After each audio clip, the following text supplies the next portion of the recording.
할렐루야. 네, 주님의 이름으로 사랑하고 축복합니다. 네, 오늘 말씀의 제목은 안식일의 참된 의미라는 제목으로 함께 말씀을 나누면서 은혜를 받도록 하겠습니다. 우리 참 그리스도인들의 주일 성수를 생각할 때에 안식일을 먼저 생각하지 않을 수 없어요. 안식일은 그치다, 그만두다, 쉬다라는 뜻을 가지고 있는데요. 이 이스라엘 백성에게 있어서 위견상으로 가장 돋보일 뿐만 아니라 여러 면에서 의의를 가진 제도였다는 것을 보게 됩니다. 이 이스라엘 민족에게 안식일은 참으로 중요했습니다. 하나님은 이스라엘 백성들에게 엿새 동안은 열심히 일하고 제7일에는 안식하라고 말씀하셨어요. 이 안식일은 개인에게 있어서 두 가지 이유로 필요한데, 첫째는 노동의 수고와 고통으로부터 휴식이에요. 그러니까 엿새 동안 열심히 일하고 7일 되는 날 휴식한다라는 거죠. 휴식이 없는 노동은 인간의 육체와 정신을 황폐하게 하고 또 삶의 활력을 소모시키기 때문이라는 거죠. 또 둘째로 하나님께 대한 경배와 감사와 찬양을 하기 위해서인데요.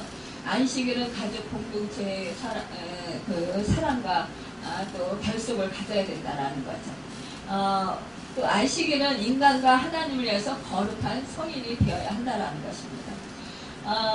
안식일을 노동으로부터의 해방과 함께 하나님께 예배하는 성일이 되게 하기 위해서는 인간이 예수 그리스도에 의해서 죄사함을 받고 그 영혼이 구원을 얻어야 한다는 거죠. 그러니까 죄에서 해방이 없는 참 안식은 있을 수 없다는 것을 말씀하고 있습니다. 예수 그리스도는 생명의 주인이시고 안식일의 주인이시기 때문이라는 거예요. 그런데 이런 안식일의 참된 의미를 가지고 이 유대인들이 정말로 그 정신을 가지고 이들이 그 안식일을 중요하게 여겼는지, 아니면은 정말 의견상 그 안식일에 대해서 이들이 생각하고 있었는지를 우리가 오늘 본문을 통해서 볼 수 있습니다. 웰즈에 사는 어떤 부인이 중병에 걸린 어린아이를 어머니가 이제 처음에는 대수롭지 않게 생각하고 있었다고 그래요.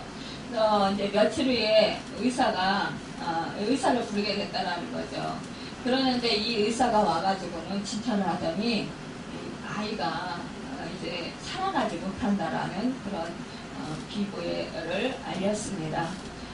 이 어머니는 대수롭지 않은 병으로 생각했다가 이렇게 정말 이제 아이가 죽을 거라는 그런 소리를 듣고 큰 근심이 생겼습니다. 의사가 돌아간 뒤 이 부인이 방에 들어가서 이제 어떻게 할까 생각하다가 아이에게 천국에 대한 소망을 가지도록 해야 되겠다, 그렇게 생각을 하고 이 아이에게 이제 그 기분 전환을 시키고 또 안심하도록, 그리고 이제 정말로 하늘나라 갈 준비를 하도록 그렇게 이 아이에게 말해줘야 되겠다 생각하고 들어가서 이제 이렇게 말을 시작했습니다. 사랑스러운 내 아들아, 우리 아가는 이제 머지않아 하늘나라의 노래소리를 듣게 될 거란다. 우리 아가는 지금까지 듣던 이 세상의 노래보다 더 아름다운 하늘나라의 노래를 듣게 될 거야. 착한 우리 아기는 하늘나라의 사람들인 모세와 어린 양의 노래 부르는 소리를 듣게 되었으니 얼마나 좋을까? 그 노래 소리 얼마나 아름다운 찬송일까? 그렇지 아가야, 이렇게 말을 했다라는 거예요. 그런데 이 누워있는 이 부인의 아이가 기운이 하나 없이 누워있다가 고개를 돌리면서 이렇게 말을 했습니다. 엄마, 나는 너무나 힘이 없고 아파서 그 노래소리를 듣는 것이 오히려 귀찮을지 모르겠어요. 이렇게 말을 하더라는 거예요. 그래서 이 엄마가, 아니야 아가야, 이제 아가는 예수님을 만나면 병이 낫게 될 거야. 그리고 수락천사와 그룹천사들과 황금이 깔린 천국의 길을 걷게 될 거야. 이렇게 어머니는 계속해서 아이에게 요한계시록에 있는 하늘나라에 대해서 설명해 주었다라는 거죠. 이 꼬마는 지친 모습으로 이 엄마를 그 말하는 소리를 들으면서 오히려 고개를 저으며 이렇게 말을 하더라는 것이에요. 엄마, 나는 너무너무 아파서 그런 아름다운 것들도 구경하는 것이 귀찮을 거예요. 이렇게 말하는 이 자기의 아이를 보면서 너무너무 안타까워서 이 엄마가 아기를 그냥 품 안에 안고 사랑하는 마음으로, 정말 애달잖아요. 포근히 감싸줄 수밖에 없었다라는 거예요. 그러면서 이 아이를 꼭 끌어안아줬다라는 거죠. 그랬는데 그때서야 이 꼬마 아이가 이렇게 속삭이듯 말하더라는 거예요. 엄마, 이제 좋아요. 예수님이 나를 품에 꼭 안아주고 평안히 쉬게 해주신다면 좋겠어요. 이렇게 말을 하더라는 거예요. 그런데 놀랍게도 이 말을 한 다음서부터 이 아이가 새 힘을 얻게 되었고요. 위로를 받아서 오히려 고침을 받고 일어섰다라는 거죠. 참으로 우리는 이렇게 정말 내가 사랑하는 사람, 내가 아끼는 사람, 그런 사람일수록 우리는 정말 이 육신의 질병에 걸려서 고통받고 있다면 정말 그 안타까운 그 심정, 그것은 정말 이를 헤아릴 수 없을 거예요. 특히 이제 제가 종종 말씀드리지만 그 자식이 아프고 자식이 먼저 정말 중병에 걸려서 부모보다 앞서서 가게 된다는 그런 그 사실 앞에는 어느 부모도 정말 오열하지 않을 수 없고요. 어느 부모도 좌절과 절망을 겪지 않을 수 없을 것입니다. 정말 몸부림칠 거예요. 지난번에 권사님이 한 분이 오셔가지고 당신 딸이 검사를 받으라고 계속 연락이 온다라는 거죠. 근데 외국에 있는데 그 딸이 이제 혹시 아닐지도 모른다라는 그런 이제 전갈이 오니까 이 부모적인 권사님은 너무나 애달픈 거예요. 그러니까 이 딸이 빨리 와서 좀 검사를 받았으면 너무너무 좋겠는데 안 온다라는 거죠. 그러니까 정말 밤잠도 못 주무시고 그렇게 고통스러워하는 모습을 보았습니다. 그렇습니다. 우리는 이렇게 정말 그 자식이 내가 앞서갈까봐 또 이렇게 아파서 그 중병에 걸려서 병상에 누워 있게 될까봐 정말 이 부모는 애달파하는 거예요. 그런데 사실상 이 부모가 해줄 수 있는 것은 너무나 적다라는 사실입니다. 그런 일이 좀 전에 이렇게 꼬마와 그 어머니의 예제에서도 보듯이 정말로 이렇게 부모는 어떻게 하면 이 아이로 하여금 천국 소망을 가지고 어떻게 하면 좀 더 어차피 이 세상을 나가할 거라면 좀 더 천국에 대한 확신을 가지고 가게 할까 이런 생각을 하게 될 거예요. 저도 예전에 이제 아버지가 항상 계속 아프셨잖아요. 그리고 막 쓰러지시고 수시로 그러시니까 그래서 119 불러서 응급실로 이렇게 갈 때도 많았고 그랬는데 그러니까 언제 가실지 모르니까 저도 이렇게 천국에 대한 그런 말씀을 많이 드리고 또 우리 교회에서 또 설교도 많이 했습니다. 그런데 예전에 보면 저희 아버지가 별로 건성으로 들으실 것 같았어요. 그런데 막상 당신이 가실 때가 딱 되니까 준비가 되시니까 그때는 오히려 정말 기뻐하고 행복해하고 정말 빨리 가시고 싶어하는 그런 마음을 가지시고 적극적으로 예배에 임하시는 그런 모습을 보게 되었습니다. 그렇습니다. 우리는요 사실상 그 상대방을 위하고 상대방을 사랑해서 우리는 그 사람에게 가장 좋은 것을 내가 해주어야 되겠다 생각을 하지만 그러나 상대방의 편에 서서 정말 저 같은 경우도 그 육신의 아버지의 그 마음을 헤아려 보기보다도 제가 생각할 때 하늘나라가 좋으니까 또 확신을 가지고 가셔야 되겠다라는 그 마음에서 어찌됐든 간에 그 하늘나라에 대해서 말씀을 드렸던 것이에요. 그런데 그 아버지는 그것을 건성으로 들을 때 저는 저대로 실망스럽고 그런 모습에 또 저희 아버지는 아버지대로 제가 나를 어떻게 생각하길래 자꾸 저런 말씀을 자꾸 이렇게 전하나 또 이렇게 생각하시면서 서운해할 수도 있었을 거예요. 제가 이제 요양병원에 예전에는 많이 지금은 자주 안 가지만 예전에는 많이 갔잖아요. 병원하는. 그러면은 신방을 가면 그때 받아들이지 못하는 그런 분들을 보면서 저는 너무나 안타까웠었는데 그런데 그분들의 입장을 제가 얼마만큼 헤아렸나 이런 생각을 해보게 됩니다. 우리가 교회에 나오는 수많은 사람들을 향해서 정말 어떤 사람은 교회 와서 오자마자 자리에 앉아서 정말 사모함으로 하나님께 기도하고 예배 준비를 하는 사람이 있는가 하며 어떤 사람은 자기가 친한 사람을 만나가지고 그 사람과 막 그동안에 있었던 삶 속에 있었던 그 대화를 하느라고 예배는 뒷전인 경우도 있고 또 어떤 사람은 또 봉사하느라고 특히 이제 여성교회 무슨 회비를 마련하느라고 이제 어떤 물건을 파는 그런 일에 또 막 정신을 팔려가지고 이런 사람들을 보게 되고 어떤 사람들은 예배는 관심이 없고 그냥 왔다 갔다 이렇게 하는 사람들도 있는 경우가 있게 됩니다. 그런데 우리가 그런 경우 우리는 내가 판단을 한다는 거죠. 저 사람은 왜 저렇게 할까?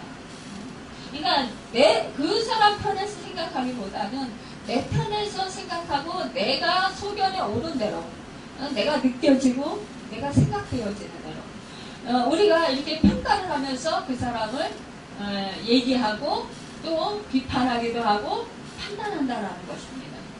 근데 이것은 너무나도 잘못되었다라는 것을 말씀해 주고 있는 오늘의 본문인 말씀인 것을 볼 수가 있습니다. 38년 된 병자가 예수님의 말씀하는 대로 나음을 받았습니다. 그래서 자기가 평생도록 정말 걷지도 못했을 뿐만 아니라 정말 자기가 누워있던 그 자리를 들고 간다라는 것, 일어서서 걸어간다라는 것, 이것은 아마 정말 소망을 하고 있었지만 그러나 그것은 기적에 불과하고 정말 상상할 수 없는 일이라고 생각했을지 몰라요. 그러면서도 이 행각을 떠나지 못했던 것은 그래도 혹시 누구가 나를 또 넣어줘서 그 병고침 받고 싶은 그런 열망, 갈망함이 있었다는 것을 우리가 볼 수 있습니다. 우리가 정말 깊은 병에 걸리면 한편으로는 포기도 되기도 해요.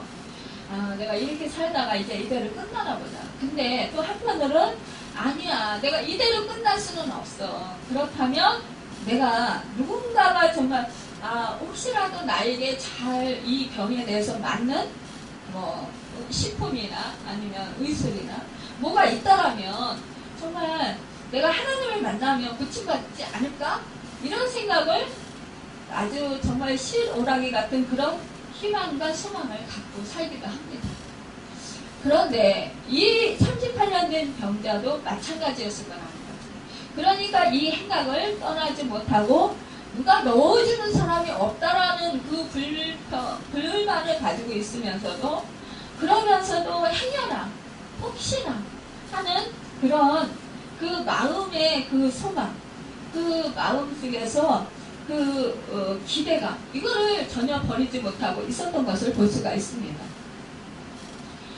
여러분, 우리가 사실상 이 사람 누구나 다 병에 걸리면 병 고침 받고 싶어서 자유롭고 싶어서 누구나 다 정말 백방으로 병 고치고자 노력을 하고 애써 봅니다. 그런데 이 가족들 또한 이 병에 걸렸을 때 우리 가족 중에 누가 병에 걸렸다면 이 병을 고쳐주고 싶은 그런 정말 그 마음이 간절한 마음입니다. 소망을 갖게 됩니다. 우리가 정말 그러한 소망을 가지고 살다가 정말 오래 병이 지속되면 이제 옆에 있는 사람도 지치게 되니까 정말 이제는 한편으로는 너무 불쌍하고 안타깝고 어떻게 치료해 주었으면 좋겠지만 치료가 안 될 때 너무나 가슴 아프고 하지만 그러나 이렇게 살 바에는 자기도 비참하게 살고 주변에 그 가족들도 힘들게 할 바에는 차라리 정말 천국에 가는 것이 더 낫지 않을까 이런 생각도 해보게 된다는 것입니다. 그런데 이렇게 이 사람이 38년 된 이 병자가 일어났다라는 이 사실, 그 자리를 더군다나 걷는 것도 힘들었을 텐데 38년 동안 누워있던 사람이 근데 걷는 거는 물론이거니와 자기가 누워있던 그 자리를 들고 걸어갔다라는 그 사실에 아마 그 행각에 모여있던 이 사람들은 너무나 기쁘고 막 그 감격이 차고 넘쳐서 정말 환호성을 치고 정말 그 감격하고 기쁨에 차서 그 찬양을 부르고 정말 하나님께 할렐루야 영광 돌리고 그래야 되지 않을까요?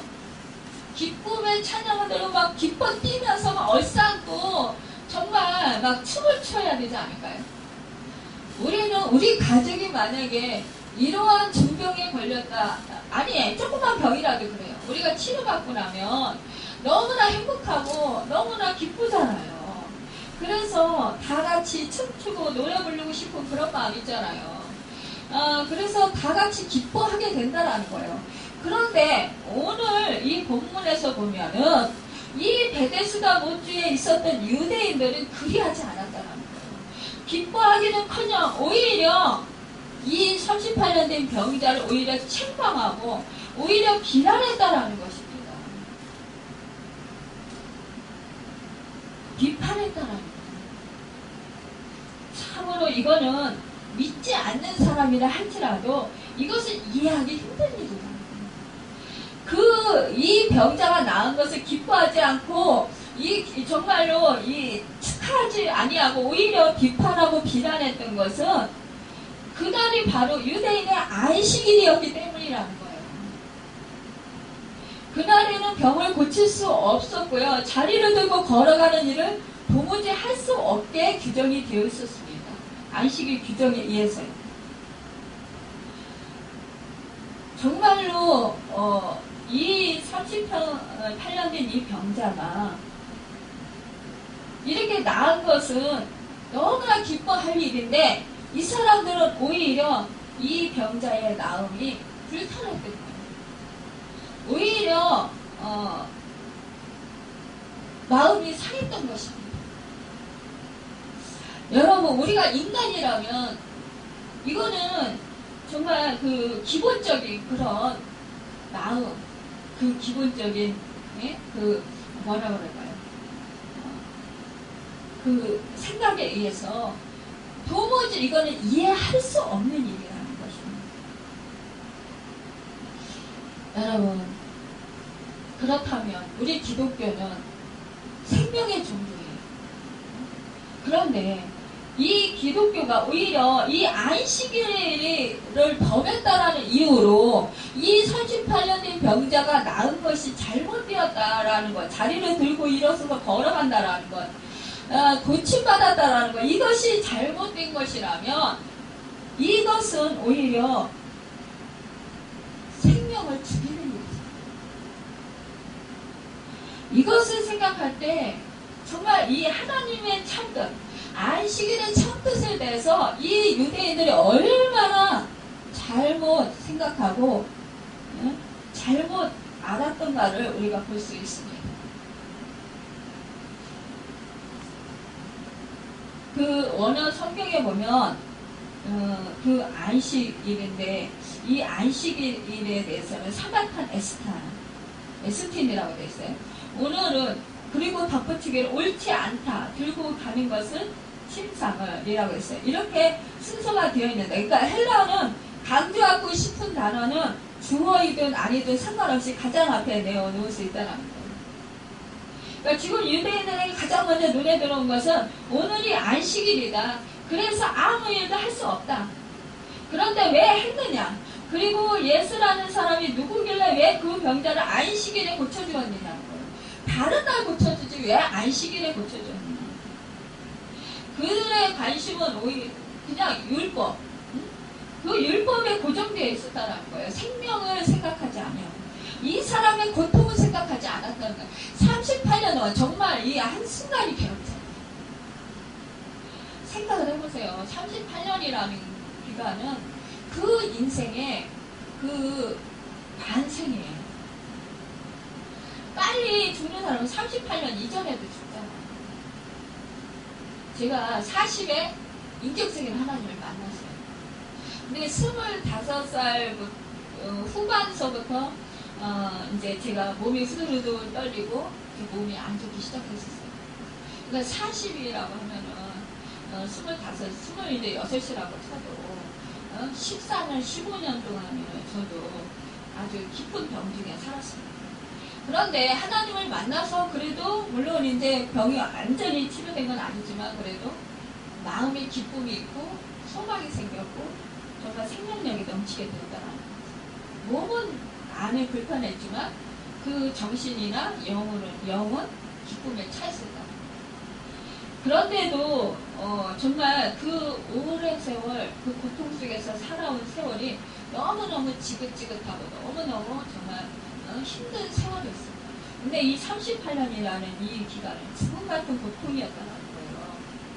내 자신이 만약에 38년 동안 그런 자리에 누워서 고통받고 살아간다고 해보세요. 정말 삶의 지옥일 거 아니에요. 그런데 이 사람이 치유받고 회복되었다라는 그 사실은 서로가 서로 정말 손에 손을 잡고 끌어안고 기뻐해도 부족할 일이란 말이에요. 그런데 그들은 그런 것은 관심이 없었어요.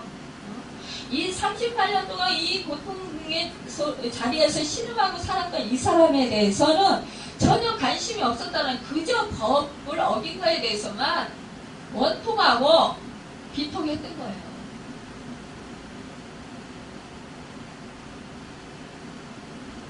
그러니 하나님의 뜻, 하나님의 그 마음은 이들이 전혀 헤아리지 못하고 있었다.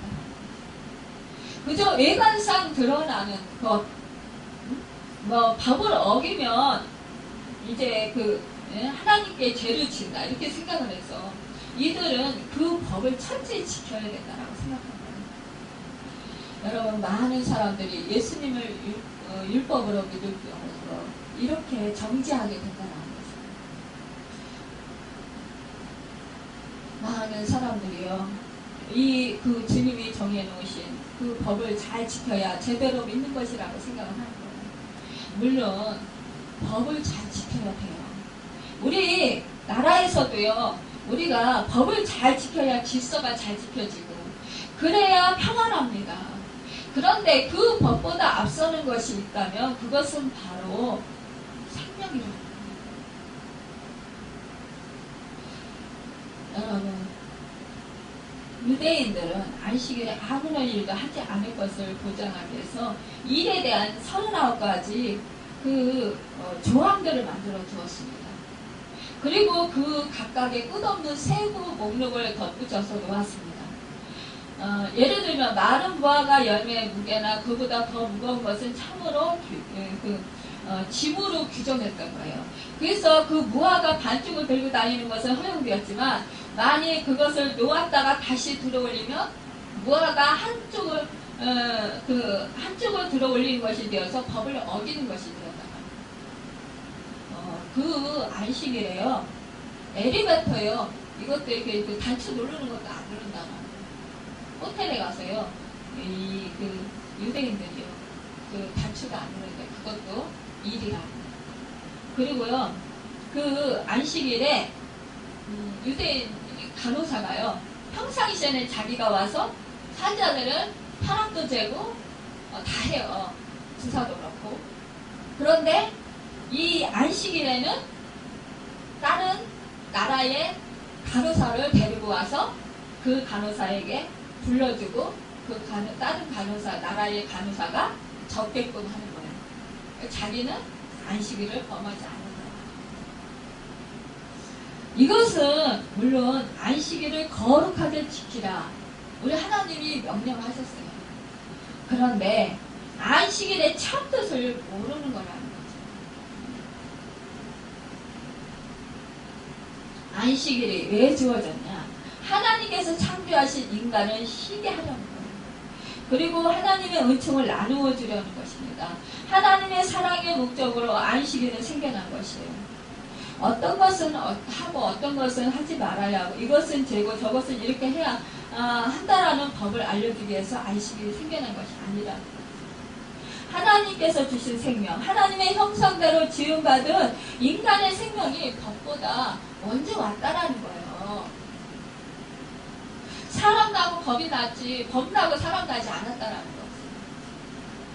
근데 이 유대인들은 법을 중시하다 보니까 이 생명을 소홀히 하게 된다는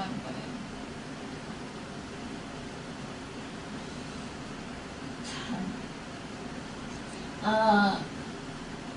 이 사람들은 계속해서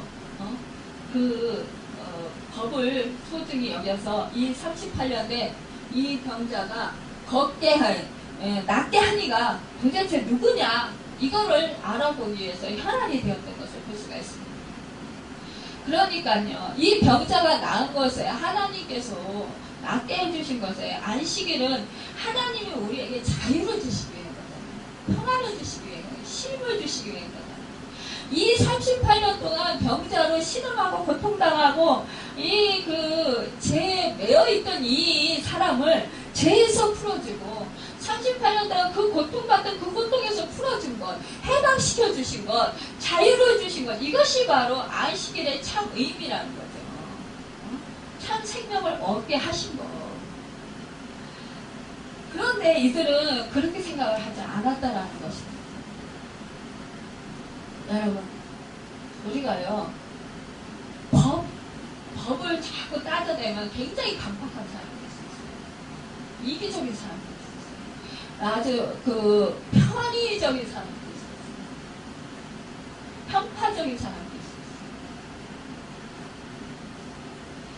그래서 우리가 말씀을 잘 알아야 하지만 말씀하면서 아주 말씀으로 그 모든 것을 다 잣대를 재면서 그러면서 지식적으로 풀어가는 사람들 성경을 암송을 막 잘하는데 행동으로 삶으로 사랑을 실천하지 못하는 그런 우리 기독교인들 때문에 우리 기독교가 욕을 얻어먹고 개독교라는 소리를 듣는 거예요. 하나님의 원뜻을 모르는 거예요. 하나님의 마음을 모르는 거예요. 우리 기독교는 생명을 구하는 것이 더 소중하게 여기는 종교라는 거예요. 종교라기보다도 우리 기독교는요, 생명 그 자체예요. 생명을 가장 소중히 여기는 거예요. 생명력을 잃어버리면 소용이 없는 거예요. 12절에 보면 그들이 묻되 너에게 자리를 들고 걸어가라 한 사람이 누구냐 하되 예수님은 병고침 받은 사람에게 경고하셨어요. 육체의 치유가 영적 치유를 고정해주지 않는다고 경고하십니다. 자기를 고쳐준 분은 예수님이라는 것을 확인한 그는 유대인들에게 그 사실을 이야기해요. 그러자 이 유대인들은 예수님께서 안식일 규정을 위반했다고 비난하는 거예요. 그러면서 박해하는 거예요. 유대인들이 예수님이 치유와 해방의 사역을 통해서 안식일의 참 의미를 성취하셨던 것을 깨닫지 못했던 거예요. 어떻게 안식일 법도 잘 모르는 누가 당신의 자리를 들고 일어나 걸어가라고 했느냐. 그렇게 이제 그 예수님을 박해하는 거예요. 근데 예수님은 뭐예요? 생명을 살리는 거예요. 생명을 살리러 우리 다 죽은 이 생명들을 살리러 당신을 이 땅 가운데 육신의 몸을 입고 오셔서 당신을 내어주려고 우리 죽어야 마땅한 우리를 대신해서 죽으시려고 오신 거잖아요. 생명 때문에 오신 거잖아요. 그런데 이들은 그것을 깨닫지 못했다는 거예요. 여러분, 우리 예수님은 생명을 직접 살리는 분이에요. 근데 그 사람들은 뭐냐? 자기 자기 의를 더 드러내기를 늘 원했던 거예요. 우리도 믿음 생활하면서 이런 때가 많이 있다는 거예요. 예수 생명을 나타내고 예수 사랑을 나타내기보다 내 의를 드러내고 내 자아를 더욱더 만족시키는 나를 높이고자 하는 그런 마음을 갖고 행할 때가 너무나 많이 있잖아. 봐라, 내가 말씀도 이렇게 잘 알고 있고 내가 말씀을 이렇게 많이 암송하고 있고 나는 이렇게 그 선한 일을 많이 하였고 나는 예배를 착실하게 잘 드렸고 나는 11조를 잘 드렸고 그러니까는 뭐예요? 사마리아가 유대인이 기도할 때 선한 그 사마리아는 아니 그 세리는 그 얼굴도 못 들고 멀리 서서 이 죄인을 용서해 주십시오. 긍휼히 여겨 주십시오. 몸둘바를 올라가면서 정말 고개도 못 들고 그렇게 기도하는데 종교 지도자라는 사람들은 뭐예요? 자기들의 의를 드러냈다. 나는 11조를 드렸고 나는 정말 선한 일을 많이 했고 우리가 이렇게 생각할 때가 많다는 거예요. 나는 그래도 믿음 생활 잘했어. 나는 주의를 잘 지켰고 나는 예배를 잘 드렸고 나는 봉사도 많이 했고 나는 선교도 많이 했고 이렇게 자기 의를 드러낼 때가 많더라. 근데 우리 주님이 뭐라 하세요? 도무지 나는 너희를 모른다. 여러분 우리는 이것을 조심해야 된다는 것입니다. 그런데 이 유대인들은 그런 것을 모르고 있었다는 것을 볼 수가 있습니다. 내가 인정받지 않으면 남이 인정받는 것조차도 너무 불편하게 느끼는 사람들이 있는데 바로 오늘 본문에 이 유대인들이 그랬다는 거예요.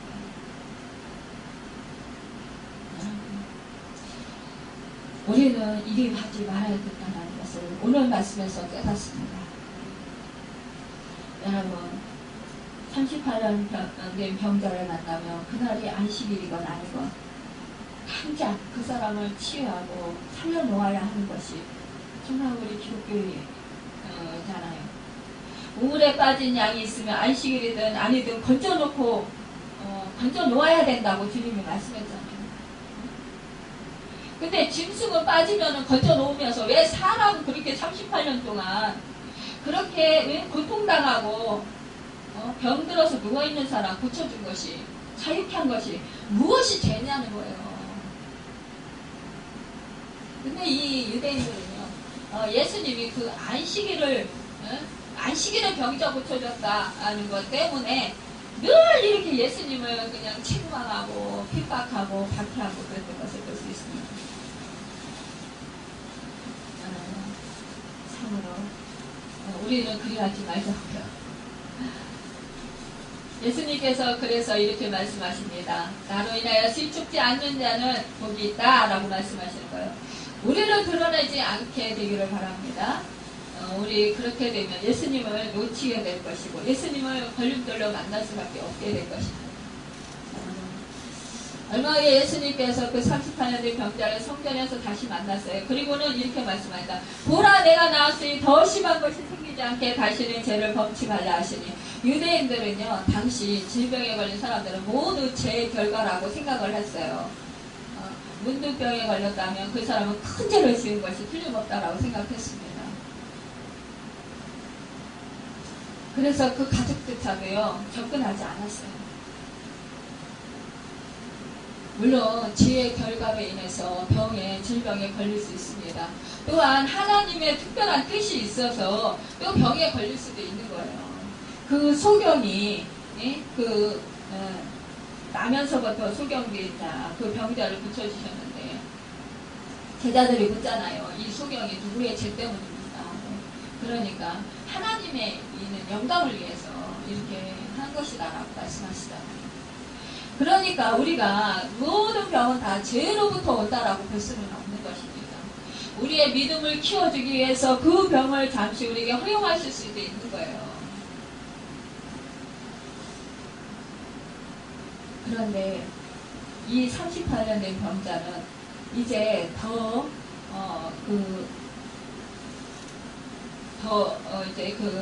중한 것이 이제 들지 아니하도록, 중한 병에 들지 아니하도록 우리가 이제 조심하라고 이렇게 말씀하시는 것은 결국은 이 사람은 자기 죄 때문이었다는 것을 말씀하고 있는 것을 볼 수가 있습니다.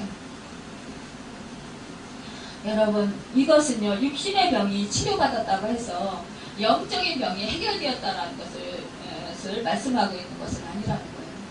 우리가 육체적인 질병이 치료받았어도 영적인 질병은 치료받지 못할 수가 있다는 것을 말씀하고 있습니다. 육체적인 질병은 치료받았어도 우리가 영적으로 예수 그리스도를 믿어서 죄사함 받고 구원을 얻지 못했을 경우도 있다라는 것이에요. 그렇기 때문에 예수 그리스도를 믿어서 완전한 죄사함을 받고 구원을 얻으라 이 말씀인 것입니다. 그런데 예수님께서 이제 16절에 보면 그러므로 안식에 이러한 일을 행하신다 하여 유대인들이 예수를 박해하게 된지라 이렇게 말씀하고 있어요. 예수님은 안식일에 병을 고치셔서 오히려 박해를 받았지만 그러나 결과적으로 하나님의 아들로서 그 권위를 드러내 보여주시는 것을 보게 됩니다. 생명의 소중함을 모르는 사람들은 예수를 박해하기 시작하는 것입니다. 법을 강조하는 예수님보다 자기 자신을 앞세게 되고 극기하는 예수님을 핍박하게 된다는 거예요. 그러나 법보다 생명을 사랑하시는 예수님을 만나게 되면 율법을 지키느냐 아니냐의 문제가 아니라 사랑과 긍휼의 마음으로 정말로 그 천생명이신 예수 그리스도를 더욱더 사모하고 더욱더 갈급해하고 찾게 된다는 것입니다. 우리는요, 예수 그리스도를 충만하면요, 이 법을 자연적으로 지키게 돼요. 사실은. 우리가 말씀요, 예수 그리스도를 사랑하면요, 내가 성령이 충만하면요, 말씀은 자연적으로 그냥 지켜져요.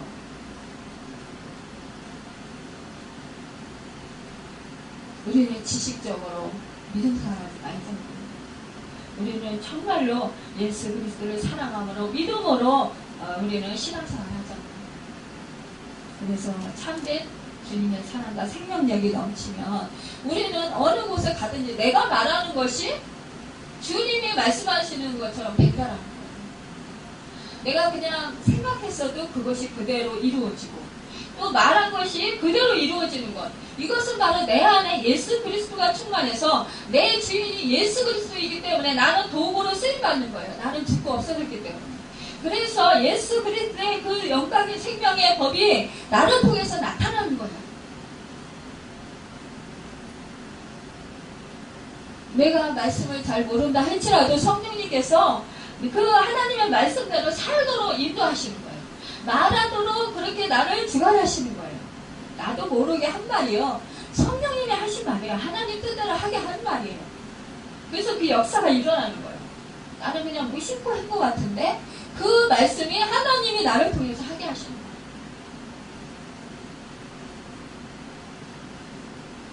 여러분, 우리 주님이 말씀하고 있습니다. 내 아버지께서 이제까지 일하시니 나도 일한다. 이 말을 들은 유대인들은 한층 더 막 난리를 피는 거예요. 아니 감히 하나님과 자신을 동등하게 여기다니 이런 일이 어떻게 그에게서 나올 수 있느냐. 예수를 죽이고자 이렇게 애쓰는 거예요. 이제는 정말로 잡아 죽이고자 현안이 된 거예요. 이들은요 법에 얽매여서 오히려 법의 주인이신 율법의 주인이신 예수 그리스도를 모르는 거예요. 몰라본 거예요. 예수님은 생명을 위해 일하시는 분이잖아요. 사랑을 위해서 일하는 분이에요. 마치 하나님이 일하시는 것처럼 생명이 없던 곳에서 생명을 일으키는 사역을 계속 하시는 분이잖아요. 생명의 주인이란 말이에요. 그런데 이 사람들은 모르는 거예요. 하나님의 사랑과 자비와 긍휼은 안식일에도 일하고 계신다라는 거예요. 예수님께서는 하나님이 그 모든 만물을 창조하시고 그 만물을 안식일에도 운행을 가시잖아요. 그런 것과 같이 우리 예수님께서 그러기 때문에 하나님이 일하시니까 같이 일하신다는 거예요. 여러분, 우리도 이와 같이 예수님을 위합니까? 여러분, 우리도 이와 같이 예수의 생명을 위해서 살아갑니까? 하나님은 오늘도 생명을 위하여 일하고 계십니다. 하나님이시면서도 하나님의 아들이신 그분이 바로 생명이라는 거예요. 그분이 바로 안식일의 주인이기 때문에 일하십니다. 우리는 조건과 율법을 위해서 일하는 것이 아니라 오직 사랑과 자비와 은총을 위해서 일하는 우리가 되어야 된다는 것입니다.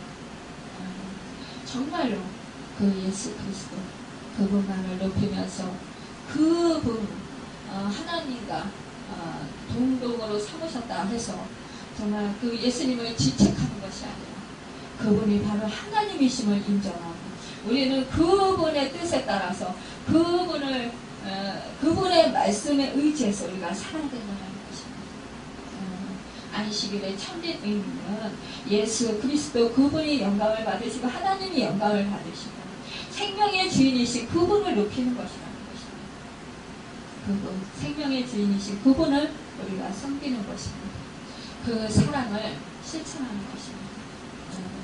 우리가 안식일의 참된 의미를 우리가 생각하면서 날마다 그 안식일의 주인이신 그 주님을 사랑하고 그 주님의 뜻대로 우리가 정말로 잘 실천하고 살아서 오늘 하나님의 놀라우신 그 축복을 받고 또 주님의 사랑이 흘러넘치고 생명력이 흘러넘쳐서 주의 나라를 확장시키는 여러분과 제가 되기를 예수님의 이름으로 축원합니다.